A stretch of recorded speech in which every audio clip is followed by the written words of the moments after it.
ब्रह्मा कुमारी संस्था से हमारे देश में और विदेशों में करोड़ों लोग जुड़े हुए हैं। लेकिन जो लोग इस संस्था को छोड़ रहे हैं, वो बड़े-बड़े आरोप इस संस्था पर लगा रहे हैं। आज ऐसे आरोपों के जवाब जानने के लिए हम दिव्य शक्ति अखाड़े के आचार्य महामंडलेश्वर संत कमल किशोर जी के पास में पहुंचे हैं। महाराज जी, बहुत-बहुत स्वागत है आप पर। आपका भी बहुत बहुत धन्यवाद आदरणीय विपिन चौधरी जी, और आपके चैनल के दर्शकों को हमारा सादर अभिनंदन स्वीकार हो, नमन स्वीकार हो। महाराज जी, दादा लेखराज ने ब्रह्मा कुमारी संस्था की शुरुआत की जी। और वो गृहस्थ जीवन से भी जुड़े रहे। तो गृहस्थ जीवन से जुड़ा हुआ एक व्यक्ति ब्रह्मा कैसे कहलाया जा सकता है? आपने कबीर का नाम सुना है? आपने गुरु नानक देव जी का नाम सुना है? ये सब कौन थे? या श्री गुरु गोविंद सिंह जी? ये भी तो पहले गृहस्थ आश्रम में ही थे। और अगर कोई गृहस्थ आश्रम से निकलकर सन्यास की तरफ चला जाता है, यानी सन्यासी हो जाता है, संत बन जाता है और ईश्वर के बारे में वो जान जाता है, बहुत कुछ जान जाता है और लोगों को बताता है, तो गृहस्थ आश्रम सबसे बड़ा आश्रम हुआ। लोग कहते हैं कि गृहस्थ आश्रम कीचड़ है, मान लेते हैं कीचड़ है, लेकिन कीचड़ में ही तो कमल खिलता है। अब एक सन्यासी जिसने पूरा घर बार छोड़ दिया, चला गया जंगलों में, बैठा है, अपनी तपस्या कर रहा है, पहाड़ों में चला गया, गुफाओं में चला गया, उसको दीन दुनिया से कोई लेना देना नहीं है। समाज के लिए क्या कर रहा है, उसका समाज के लिए क्या योगदान है, वो सिर्फ अपने लिए कर रहा है। लेकिन ऐसे व्यक्तित्व जो गृहस्थी में रहते हुए भी संतों की भूमिका निभाते हैं, समाज को नई दिशा दिखाते हैं, एक दिशा निर्देश देते हैं, परमात्मा का संदेश देते हैं, प्रेम का संदेश देते हैं, गृहस्थ आश्रम में रहते हुए, वो है असली जीवन। लोगों को मार्गदर्शन देना, प्रेम सिखाना, आपस में सद्भाव सिखाना, ये बड़ी बात है, ये वो बड़ी बात है। और अगर दादा लेखराज जी इसी श्रेणी में आते हैं तो हम सोचते हैं कि दादा लेखराज जी ने कोई बुरा नहीं किया। उन्होंने अगर शादी की, उनके बच्चे भी हुए, सब कुछ हुआ, भाई बहन थे उनके, तो गृहस्थ आश्रम में रहते हुए भी उन्होंने एक तरह से संन्यास, संत जीवन का पालन किया, सम अंत का पालन किया, दुख सुख से परे हो गए, हर्ष शोक से परे हो गए, मान अपमान से परे हो गए, अमीरी गरीबी से परे हो गए। उन्हें मानवता दिखने लगी, मानवता का दुख दिखने लगा, उन्होंने मानवता का साक्षात्कार किया और साथ ही साथ मानवता के विनाश का साक्षात्कार हुआ। उन्हें बम फूट रहे हैं, दो दो देश आपस में लड़ रहे हैं, धर्म के नाम पर लड़ाइयां हो रही हैं, जातीयता के नाम पर लड़ाइयां हो रही हैं, ऊंच नीच के नाम पर लड़ाइयां हो रही हैं। उन्होंने वो विनाश अपनी आंखों से देखा, खुली आंखों से देखा, बेचैन हो गए, विचलित हो गया उनका मन, और विचलित होने के बाद उन्होंने सब कुछ त्याग दिया। बहुत बड़े हीरे के व्यापारी थे, राजाओं के पास उनका उठना बैठना था। फिर उन्होंने लिया, बच्चियों को साथ में लिया, मातृशक्ति को साथ में लिया। अब जब हम, आप देखें, कंजक को पूजते हैं नवरात्रि में, तो कंजक कितने साल की होती है? 2 साल, 3 साल, 4 साल, 5 साल, 6 साल, 7 साल या 9 साल। तो उन्होंने वैसे ही बच्चियों के अंदर वो संस्कार भर दिए जो बाद में दादियां कहलाई। दादा ने कोई गलत नहीं किया, दादा लेखराज ने कोई गलत नहीं किया। उन्होंने शादी की, बड़ी अच्छी बात है, और उन्होंने ज्ञान प्राप्त किया, परमात्मा ने उनके तन में आके ज्ञान दिया, यह भी अच्छी बात है। आपने कहा कि उन्हें ब्रह्मा, हाँ, ब्रह्मा कौन होता है? सृजन करता, कोई भी व्यक्ति जो सृजन करे वो ब्रह्मा। हमारे शास्त्रों में भी दिया है कि भगवान शिव के 3 अंश, माता दुर्गा के 3 अंश, कौन से? ब्रह्मा विष्णु महेश। ब्रह्मा क्या है? उत्पन्न करता, विष्णु पालन करता और महेश संहार करता। इसी तरह से कलयुग में जब पापों का घड़ा भर गया, लोग एक दूसरे के साथ व्यभिचार करने लगे, हर आदमी दौलत को छीनने लगा, धन को छीनने लगा, यश के पीछे भागने लगे, तब क्या होता? सत्ता के पीछे भाग रहे हैं, क्या होता तब?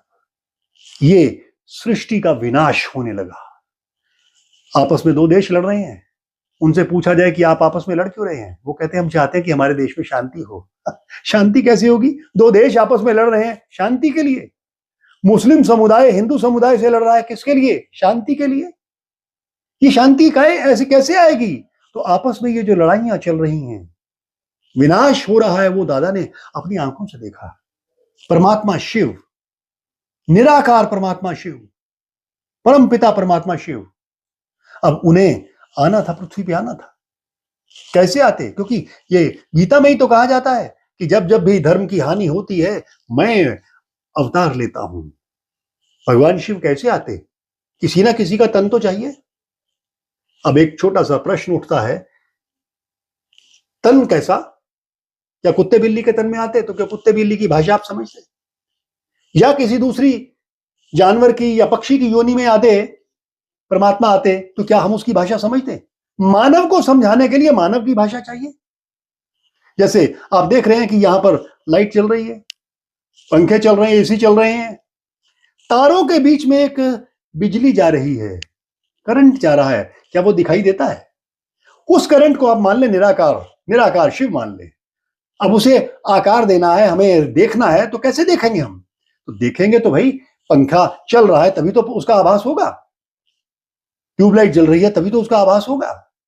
आभास कराने के लिए पंखे की आवश्यकता पड़ी, कूलर की आवश्यकता पड़ी, बल्ब की आवश्यकता पड़ी, ट्यूबलाइट की आवश्यकता पड़ी, तो यानी एक उसको आकार देना पड़ा।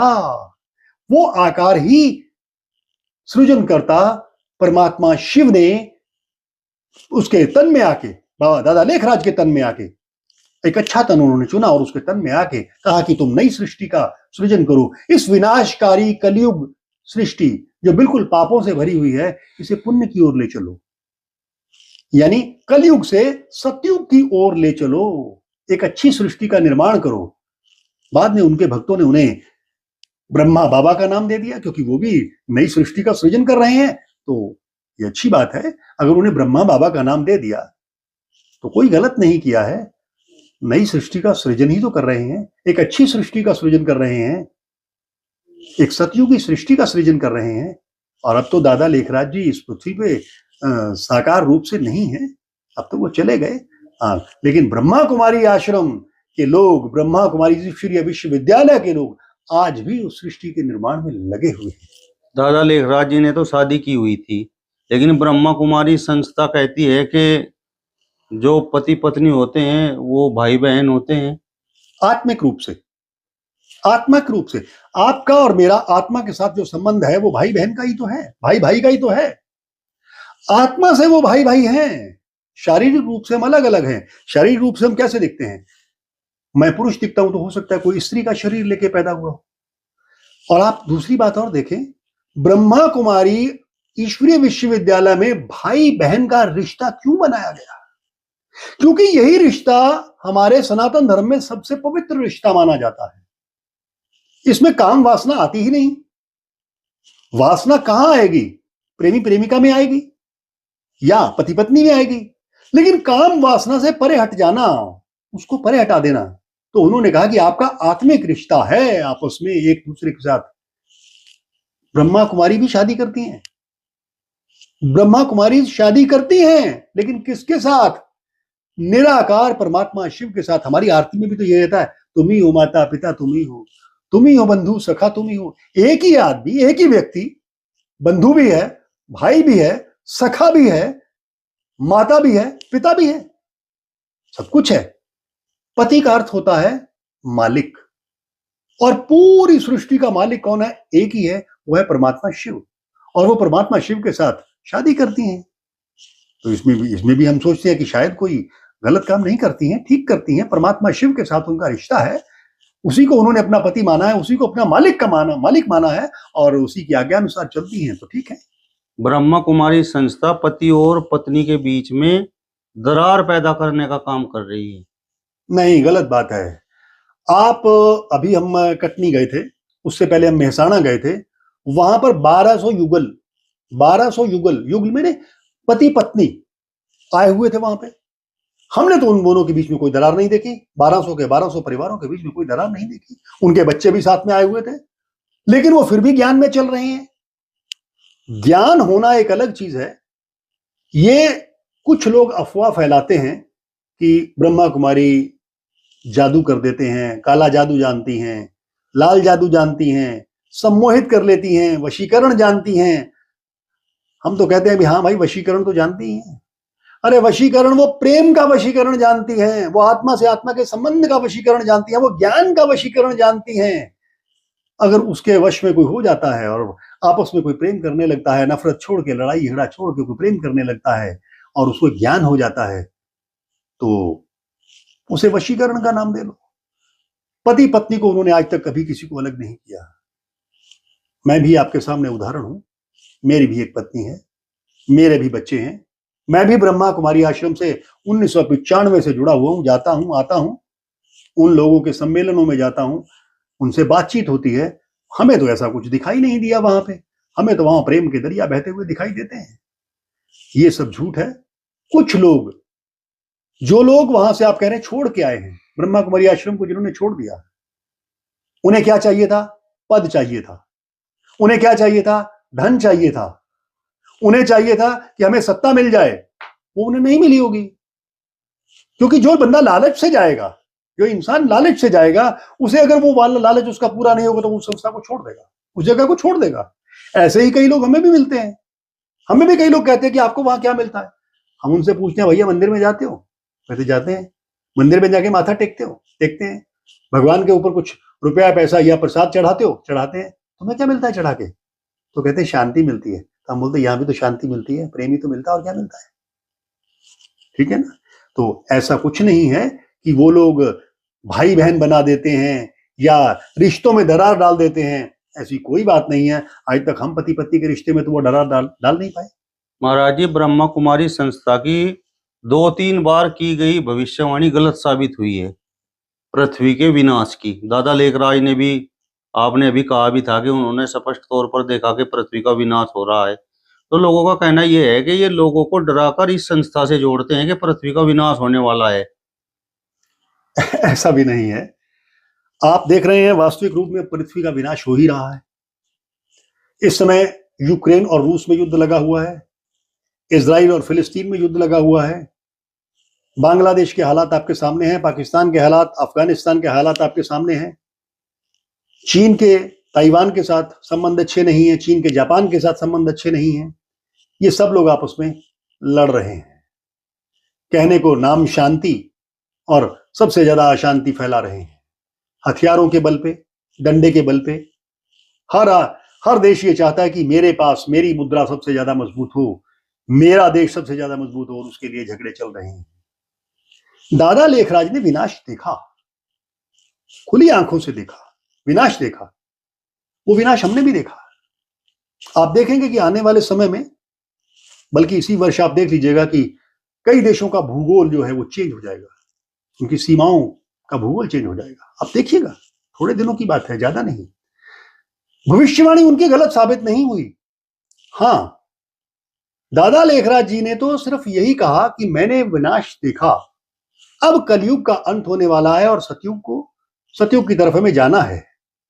और जिसे सतयुग की तरफ जाना है उसे अपना चरित्र अच्छा रखना होगा, यानी सचरित्र होना होगा, आचरण अच्छा रखना होगा, शुद्ध वातावरण में रहना होगा, मानव का मानव से प्रेम करना होगा, एक दूसरे के साथ हमें सहनशील होना होगा। ये सारे गुण उन्होंने कहा कि ये जिस व्यक्ति के अंदर होंगे वही यहां से सतयुगी सृष्टि में जाएगा। और आप वैसे भी देखें तो हमारी इस पृथ्वी का इतिहास कितना पुराना है। आज क्या चल रहा है? 2025।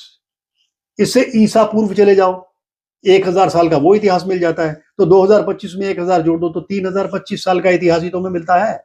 उससे पहले की मानवता का इतिहास कहां है? कहां है? कहीं भी तो नहीं, ना किसी के पास है। दादा लेखराज ने कहा कि 1250 1250 1250 और 1250, यानी कि 5000 वर्ष के बाद ये सारा, ये जो प्रलय आती है, ये दोहराई जाती है, काल दोहराया जाता है। उन्होंने तो ये कहा, काल दोहरा भी रहा है। और आप देख रहे हैं कि पृथ्वी का विनाश। और साथ ही साथ एक बात आपको और बता दूं, श्री गुरु गोविंद सिंह जी ने भी ये लिखा है कि 20-20 कोस पर एक दिया जलेगा। और भी कई भविष्यवाणियां हुई हैं। इनकी भविष्यवाणी फेल नहीं हुई, नहीं फेल हुई। हाँ, समय को गुणा भाग करने में गलती अवश्य हुई होगी, मान लेता हूं। समय का गुणा भाग आप देख रहे हैं अब तेजी से विनाश की ओर बढ़ ही रहे हैं। तो आने वाला समय जो है वो सतयुगी सृष्टि में जाने वाला समय है। इस समय हम संगम युग पे, उन्होंने उसे नाम दे दिया संगम युग का, यानी कलयुग से सतयुग में जाने के बीच का जो समय है, जो आज का समय है, अभी भी संभल जाओ। यही कहते हैं कि अभी भी संभल जाओ। संभल जाओ तो मतलब क्या है? अगर मान लीजिए किसी को डराकर भी उसका चरित्र अच्छा किया जाए, उसे सचरित्र बना दिया जाए, तो कोई बुराई नहीं है ना। महाराज जी, आरोप ये भी लगता है कि जो ब्रह्मा कुमारी संस्था से जुड़ी हुई दादियां हैं, वो जो नए लोग वहां पर संस्था में जुड़ते हैं उनका बहुत उत्पीड़न करती हैं। उनका चरित्र बाहर से कुछ और है और अंदर से कुछ और है। गलत बात है, गलत बात है, ऐसा कहीं नहीं है। ये वही बात करते हैं, जो वही लोग बात करते हैं जिनको वहां पर कोई ज्यादा पद नहीं मिला है, या सत्ता नहीं मिली है, या उनको ज्यादा सुख ऐश्वर्य आराम नहीं मिला है। ये वही लोग बातें करते हैं, और ऐसे लोग लाखों में 20-50 हुआ करते हैं। देखिए, अगर किसी चीज को पाना है तो हमें गहराई में जाना होगा। मान लीजिए मुझे कोई मोती चाहिए, तो गहरे पानी बैठ, मुझे गहरे पानी में जाना पड़ेगा। और जो लोग सतह पे ही तैरना चाहते हैं, बिना काम किए, बिना श्रद्धा रखे कुछ पाना चाहते हैं और उन्हें कुछ नहीं मिलता, तो वो क्या करते हैं? बुराई करते हैं, संस्था की बुराई करते हैं। लोग तो हमारी भी बुराई करते हैं, लोग राधा स्वामी की भी बुराई करते हैं, लोग निरंकारियों की भी बुराई करते हैं। जिसे सिर्फ बुराई देखनी है वो बुराई ही देखेगा, और जिसे अच्छाइयां देखनी है वो अच्छाइयां ही देखेगा। जैसे कोई, हम लोग अंधेरे को पसंद नहीं करते, रोशनी को पसंद करते हैं। इसी तरह से उन लोगों को भी हमारा एक सुझाव है, अंधकार की तरफ मत जाओ, किसी के भी अवगुणों को मत देखो, तुम अपने अंदर क्या हो वो देखो, तुम अपने अंदर गुणों को डेवलप करो। कैसे? ब्रह्मा कुमारी का ये कहना भी है, स्वयं को बदलो, किसी दूसरे को बदलने की आवश्यकता नहीं है। स्वयं को बदलो, स्वयं सच्चरित्र हो जाओ। पहले स्वयं में अपना चरित्रवान होकर दिखाओ, फिर दूसरे से कहो तो बात मानी भी जाएगी। महाराज जी, ब्रह्मा कुमारी संस्था को छोड़ने वाले लोगों का आरोप ये है कि ये लोग ब्रेन वॉश करके लोगों की संपत्तियों को हड़पने का काम करते हैं। जो संस्था से जुड़ता है उसका ब्रेन वॉश करके उसे ये समझाया जाता है कि आप अपना जो भी कुछ है वो ब्रह्म कुमारी संस्था में दान कर दो। ऐसा भी नहीं है, हमने तो नहीं सुना है ऐसा। हाँ, जो पुराने लोग जुड़े, जैसे कुछ बुजुर्ग लोग जुड़े, उन्होंने अपनी संपत्ति दान में दे दी। अब उनके बच्चे हैं, बच्चों ने कहा कि नहीं, हम वो संपत्ति हमारी दान कैसे दे दी, वो तो हमारी प्रॉपर्टी है, हमारे पिताजी की प्रॉपर्टी, हमारे दादा की प्रॉपर्टी है, कैसे दान में दे दी? ब्रह्मा कुमारी आश्रम के लिए दे दी। तो उस पर विवाद एक दो जगह पे हुए हैं, और ब्रह्मा कुमारी आश्रम वालों ने वो सारी की सारी संपत्ति वापस भी कर दी है। विवादित संपत्ति पे इनका आज तक कोई आश्रम नहीं बना है। शांति ही शांति, शांति ही शांति है। आप एक बार स्वयं जाके देखें और आपको पता चलेगा कि यहाँ पर क्या है। गहरे पानी पैठ भीतर जाएं, देखें, किसी संस्था को समझें। आप देखें कि 140 देशों में 6000 सेंटर हैं, और पूरे भारतवर्ष में भी करीबन हजारों सेंटर चल रहे हैं इनके। कौन सी शक्ति है इन्हें चला रही है? आज तक किसी से 1 रुपया तो मांगते नहीं कि ला हमें दान में दे, किसी को कोई रसीद काट के नहीं देते कि ला हमें दान में दे। वहां शिव बाबा की एक भंडारी रहती है, उसी में लोग जो चाहे डाल देते हैं, लेकिन जाते कौन है? वही इनके भक्त लोग ही तो जाते हैं, इन्हीं को मानने वाले जाते हैं, वही लोग देते हैं, और सारा कार्य होता चला जाता है। ये ईश्वरीय कार्य है, और ईश्वरीय कार्य के लिए किसी के आगे हाथ फैलाने की आवश्यकता नहीं पड़ती। लोग अपने आप देते हैं, मांगते ये किसी से नहीं है।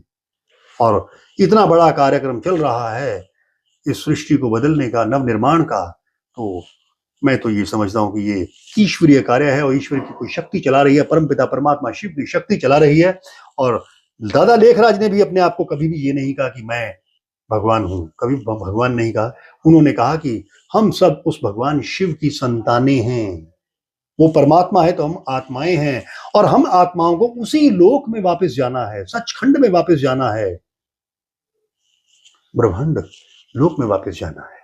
चलिए, तो दिव्य शक्ति अखाड़े के आचार्य महामंडलेश्वर संत कमल किशोर जी को आपने सुना।